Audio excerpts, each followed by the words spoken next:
नमस्कार, बाइस्ट ओपिनियन के नए अंक में आपका स्वागत है। दोस्तों, कल झारखंड और महाराष्ट्र का चुनाव परिणाम आ गया।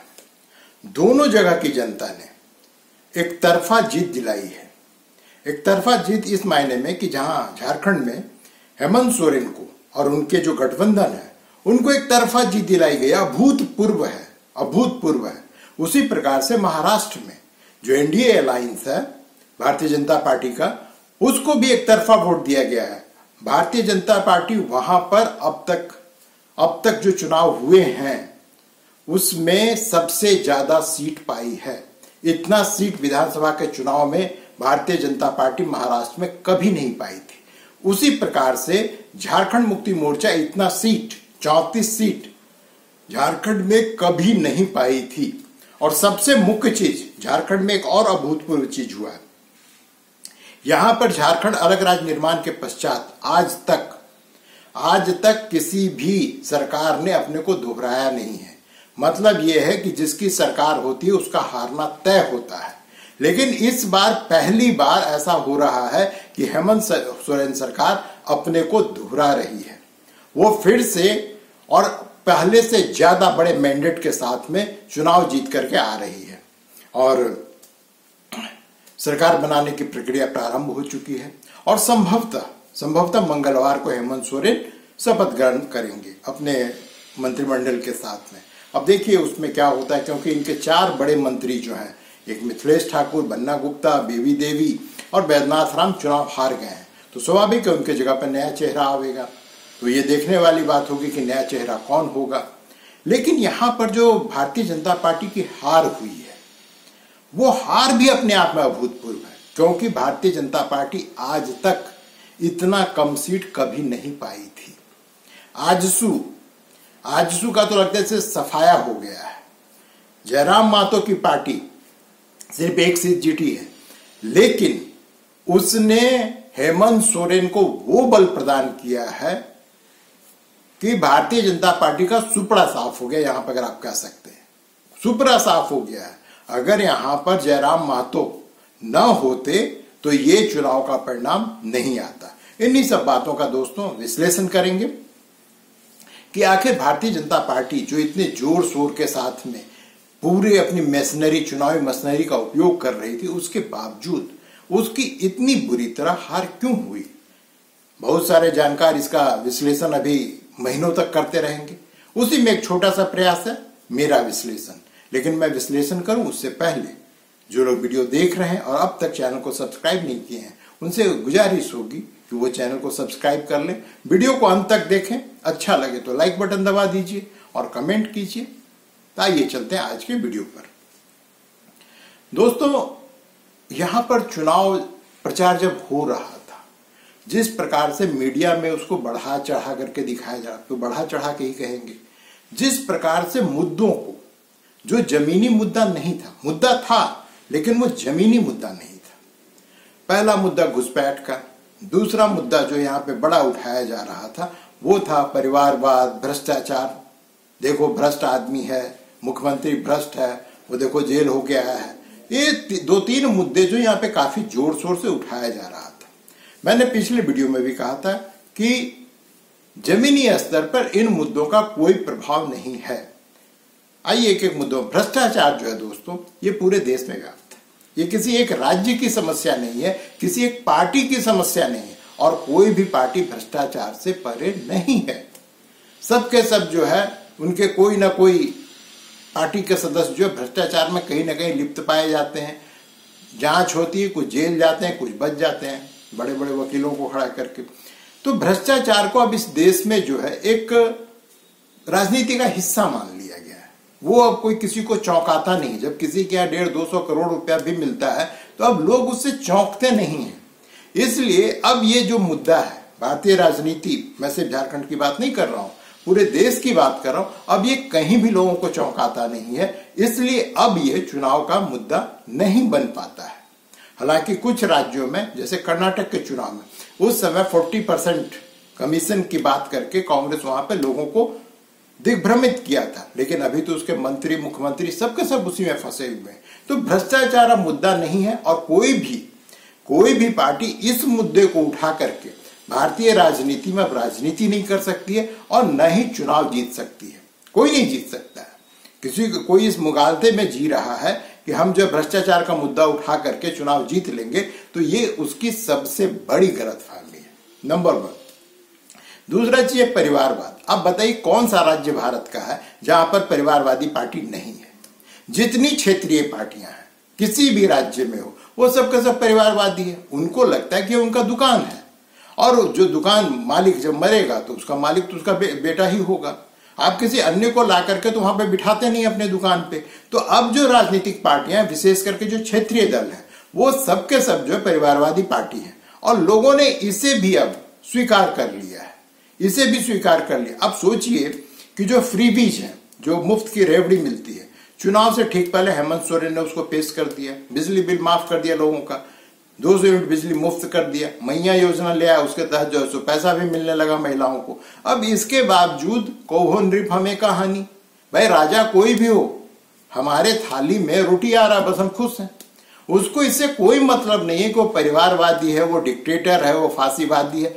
ये सब कोई मुद्दा भारत की राजनीति में नहीं रह गया है। ये सब बातें चुनावी विश्लेषक करते हैं, किताब लिखी जाती है या फिर समाचार पत्रों में संपादकीय लिखी जाती है। इसका आम जीवन से कोई लेना देना नहीं है। तीसरी चीज, जो घुसपैठ का मुद्दा था, घुसपैठ हो रही है, इसको अगर कोई झुठलाना चाहता है तो उससे बड़ा जाहिल कोई नहीं है। घुसपैठ मुद्दा है और ये मुद्दा जिस प्रकार से हेमंत बिस्व शर्मा ने यहां पर उठाया और जिस प्रकार से उसको पेश किया गया, उसने ध्रुवीकरण का काम किया, उसने ध्रुवीकरण का काम किया। उनकी सोच ये थी कि इससे हिंदू समाज, आदिवासी समाज एक तरफा जो उनको वोट करेगा, लेकिन हुआ इसके विपरीत। हिंदू कभी भी पोलराइज पूर्ण रूप से कभी नहीं हो पाता है, कभी नहीं हो पाता है। उसमें हमेशा जाति और जो उनकी अपनी मान्यताएं वो हमेशा बनी रहती है। लेकिन इसके विपरीत जिसके खिलाफ आप हिंदू समाज को या आदिवासी समाज को पोलराइज करने की कोशिश कर रहे थे, वो तो ऑलरेडी पोलराइज है। वो बहुत ही क्लियर है कि हमको किसको वोट देना है। मैं बात कर रहा हूं पर मुस्लिम समाज की और झारखंड के संदर्भ में ईसाई समाज की। जो भी आदिवासी कन्वर्ट हो चुका है वो ये मान करके चलता है कि जो कांग्रेस उसकी पार्टी है। इसी प्रकार से कांग्रेस को ठीक है 90 के दशक में जो है मुसलमानों ने ठुकरा दिया था, लेकिन अब उनको लगता है कि अगर राष्ट्रीय स्तर पर कोई हमारा भला कर सकता है तो वो सिर्फ कांग्रेस पार्टी। तो कांग्रेस पार्टी जिससे भी अलायंस कर ले, ये सारा का सारा वोट, ईसाई और मुसलमान वोट जो उनके पीछे आके खड़ा हो जाता है। और झारखंड मुक्ति मोर्चा का तो पहले से ही मुसलमानों के बीच में गहरी पैठ थी। तो ये जो ध्रुवीकरण हुआ, ये एक तरफा वोट जो है वो हेमंत सोरेन और उनके गठबंधन के पक्ष में पड़ा। और एक और चीज जो इस बार के चुनाव में हुआ है कि अब तक इसका प्रभाव सिर्फ ग्रामीण क्षेत्रों पर होता था। वैसे भी 90% से ऊपर जनसंख्या आज भी झारखंड में वो गांव में रहती है या रूरल एरिया उसको माना जाता है। लेकिन इस बार शहरी इलाकों में भी ये देखा गया है कि हेमंत सोरेन उनके पक्ष में काफी बड़ी संख्या में मतदान हुआ है। और यही कारण है कि इतनी बड़ी जीत जो है हेमंत सोरेन को मिली है। इसके साथ में प्रश्न उठता है कि जो ये सब मुद्दे अगर नकारा थे या ये सब मुद्दे काम नहीं कर पाया, तो आखिर वो कौन सा मुद्दा था जिसने हेमंत सोरेन को इतनी बड़ी जीत दिलाई? आप कह सकते हैं, जैसा मैंने अभी पहले कहा कि भाई रेवड़ी और ये सब बिजली बिल माफ, इन सब के कारण हेमंत सरकार के लोग पक्ष में। नहीं दोस्तों, यहां पर जो सबसे बड़ा की फैक्टर था बीजेपी के हारने का, वो था जयराम महतो। जयराम महतो ने हर सीट पर अपना उम्मीदवार दिया। और अगर आप चुनाव परिणाम का विश्लेषण कीजिए, देखिएगा तीसरे नंबर पे हम हर जगह कमोबेश जो है इनकी दूसरे नंबर पे इनकी पार्टी रही है। इससे हुआ क्या कि भारतीय जनता पार्टी जो उसकी रणनीति का हिस्सा आजसू है, आजसू को अपने साथ में ला करके भारतीय जनता पार्टी ये सोच रही थी कि कुर्मी समुदाय का वोट उसको मिलेगा। अब जयराम महतो कुर्मी समुदाय से आते हैं, तो पहले तो इन्होंने आजसू के जो पूरे वोट बैंक है उसमें सेंध लगा दी, भले वो ना जीते लेकिन हम वो जीतने भी नहीं देंगे। तो इसका परिणाम किसको फायदा होगा? जब दो बिल्ली लड़ती है तो हमेशा जो किसको फायदा होता है? उसी तरह से यहां पर जो है हेमंत सोरेन और उनके गठबंधन को इसका फायदा मिला। क्योंकि ये पूरा का पूरा जो कुर्मी वोट है वो न्यूट्रलाइज हो गया और इससे कुर्मी समाज को कोई फायदा नहीं हुआ, कोई फायदा नहीं हुआ, लेकिन नुकसान ज्यादा हुआ। इसी के साथ में यहां पर जो युवाओं का आक्रोश था, युवा जो है सड़क पे थे कि रोजगार और आदि अनियमितता परीक्षाओं में जो बार बार इरेगुलरिटीज हो रही है उसको लेकर के रोड में थे। उम्मीद ये थी कि ये सारा का सारा वोट जो है युवाओं का भारतीय जनता पार्टी को मिलेगा, लेकिन चूंकि इसी मुद्दे पर जयराम मातो जो है उन्होंने अपने पार्टी का गठन किया, तो स्वाभाविक है जो युवाओं का जो ये आक्रोश था, जो हेमंत सोरेन के खिलाफ जाना था और जो आक्रोश बीजेपी के पक्ष में जाना था, ये दोनों ही नहीं हुआ। वो सारा का सारा वोट जो जयराम मातो के पक्ष में गया और इसका परिणाम क्या हुआ? इसका परिणाम ये हुआ कि भारतीय जनता पार्टी की जबरदस्त हार हुई है। मैंने ना पहले ऐसा कभी हुआ था और पता नहीं भविष्य में कभी ऐसा होगा। तो जयराम मातो कुछ ना होते हुए भी सब कुछ हो गए। हालांकि अलग बात है कि उनके एक ही वो खुद ही जीते और कोई उनका जीत नहीं पाया, लेकिन उन्होंने भारतीय जनता पार्टी को हरा दिया, ये वो कह सकते हैं और ये हुआ भी है। और इसमें सच्चाई भी है कि जयराम मातो ने भारतीय जनता पार्टी को झारखंड में पस्त कर दिया। दूसरे शब्दों में आप ये कह सकते हैं कि भारतीय जनता पार्टी यहां पर झारखंड मुक्ति मोर्चा से चुनाव नहीं हारी है, वो चुनाव हारी है जयराम मातो की पार्टी से। क्योंकि अगर जयराम मातो को अगर पिक्चर से आप बाहर कर दीजिए तो फिर जो है दोनों पक्षों के बीच में ये चुनाव परिणाम तो कम से कम नहीं आता, ये चुनाव परिणाम नहीं आता और ये टक्कर का मुकाबला होता, या हो सकता है भारतीय जनता पार्टी चुनाव जीत जाती। तो जयराम मातो अब फिर से वो भविष्य के हैं, अब वो 5 साल बाद उनका क्या होगा ये तो कहना मुश्किल है। या हो सकता है कि इसी बार एक विधायक है, उनको हो सकता है मंत्रिमंडल में शामिल करने का ऑफर मिल जाए, हो सकता है उधर निकल लें। लेकिन अगर वो ऐसा करते हैं तो जो उनकी साख है उस पर सबसे बड़ा बट्टा लगेगा। अब सोचिए कि गांडे सीट पर जो इनके पार्टी का, मैं यहां बात कर रहा हूं जयराम मातो की पार्टी का जो क्रांतिकारी रिजवान था उसको ऐन वक्त पे बिठा दिया गया। तो जयराम मातो के पास आज भी संगठन नहीं है। अगर इनके पास संगठन होता, इनके पास संगठन की ताकत होती, तो हो सकता है कि वो खुद भी एक बड़ी शक्ति के रूप में उभर सकते थे, या हो सकता है कि वो खुद 10-15 सीट निकाल लेके जाते, और अगर वो 10-15 सीट निकाल के चले जाते तो दोस्तों वो किंग मेकर बन जाते। लेकिन चूंकि उनके पास में संगठन की क्षमता नहीं है, साथ ही उनकी पार्टी नहीं है, तो अभी जो उनके साथ में लोग हैं वो पॉलिटिक्स के इतने मजे हुए खिलाड़ी नहीं है। अब इनका मेंटर कौन है ये तो भगवान जाने, कोई है नहीं है। लेकिन अगर इनका कोई मेंटर है तो उसको भविष्य में जो है जो संगठन की क्षमता है उसको बढ़ाने पे ध्यान देना चाहिए। तो ये तो बात रही दोस्तों कि चुनाव का परिणाम आ गया, कौन किसको हराया, कौन किसको नहीं हरा पाया। हालांकि इस बार बड़े बड़े सुरमा जो है उखड़ गए, मैंने उनकी अब जो राजनीतिक भविष्य क्या होगी इस पर भी प्रश्न चिन्ह लग गया। कुछ तो विलुप्त हो जाएंगे, ये तो तय मान करके चलिए।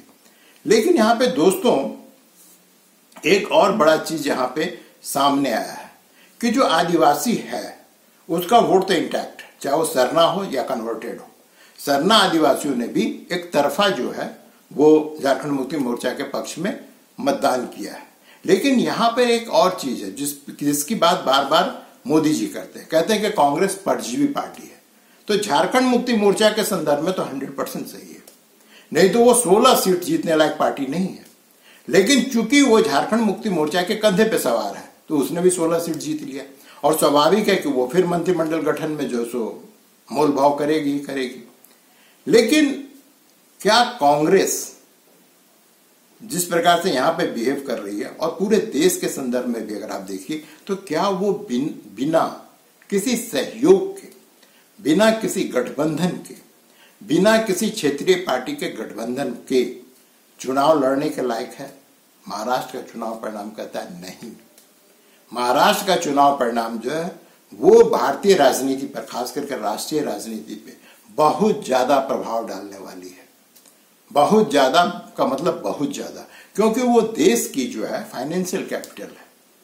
फाइनेंशियल कैपिटल होने के कारण वहां पे जो भारत में समृद्धि आने वाली है या आ रही है, या जो बड़े बड़े कंपनियां हैं उन सबका हेडक्वार्टर जो वहां पर है।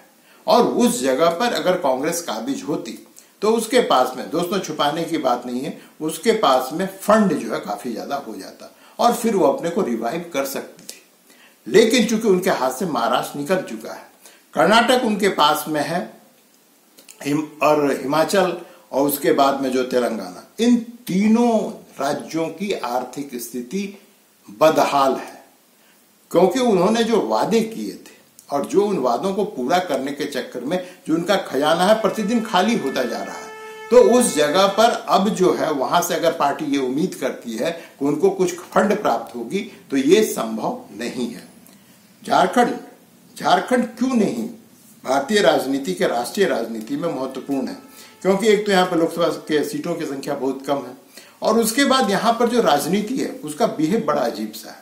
विधानसभा चुनाव में झारखंड मुक्ति मोर्चा अच्छा कर ले जाती है, लेकिन लोकसभा के चुनाव में आज तक झारखंड मुक्ति मोर्चा जो सामान्य सीटों पे, रिजर्व सीटों पे तो बहुत अच्छा वो प्रदर्शन करती है, लेकिन सामान्य सीटों पे वो प्रदर्शन नहीं कर पाती है जितना अच्छा प्रदर्शन वो विधानसभा के चुनाव में कर पाती है। तो अब तो ये तो बात की बात है, आज के 4-5 साल बाद क्या होगा क्या नहीं होगा। लेकिन अब जो सबसे बड़ी सवाल है कि जो मंत्रिमंडल का गठन होगा और जिस प्रकार से इन्होंने वादे किए हैं, पिछली बार 5 लाख नौकरी, इस बार 10 लाख नौकरी, क्या वो पूरा हो पाएगा? जो योजनाएं, जो मैया योजना, उसकी राशि क्या 2500 रुपये कर दी जाएगी, या फिर और भी बड़े बड़े वादे किए गए, क्या वो सब पूरा हो पाएगा? और अगर ये सब वादा पूरा कर देती है सरकार, तो क्या उसके पास में सड़क, बिजली, पानी के लिए जो पैसा चाहिए वो बचेगा भी? ये आने वाले समय में देखने वाली बात होगी कि क्या वो वादा पूरा करने के चक्कर में राज्य का पूरा इंफ्रास्ट्रक्चर को कहीं तबाह तो नहीं करने जा रही है। सोचिएगा आप भी और कमेंट सेक्शन में लिखिएगा कि आपके क्या विचार हैं। आज के लिए दोस्तों बस इतना ही। वीडियो देखने के लिए धन्यवाद। मिलते हैं अगले अंक में।